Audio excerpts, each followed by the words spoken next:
chap tomonda rulimizni multimediya xizmat qilar ekan mana. O'zgarish chiroyli ishlangan. O'ng tomon kruz kontrol. Kruz kontrol funksiyasi ham bor. Mana rulimiz umumiy ko'rinishi kojadan qilingan, juda akkuratli rul. To'g'ri yutib ko'rsatmaydi, sensorli ekran bo'lgani bilan bunga CarPlay ulashingiz kerak. CarPlay ulangandan keyin yutib ko'rsatishni boshlaydi. Asosiy funksiyalardan klimat kontrol bor. Xo'p, outdoor bor ekan, ikkita oldi sidenada sovutish tizimi, lekin abagrev yo'q. Drive mod bilasizlar, ko'p mashinada yo'q, ya'ni mana hozir bosib ko'rsataman.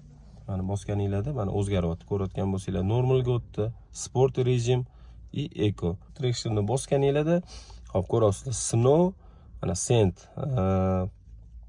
cho'lli hududlarga, snow qorga, mud bo'lsa, qiya tekisliklar, adir-budir joylar bo'ladi o'shalar.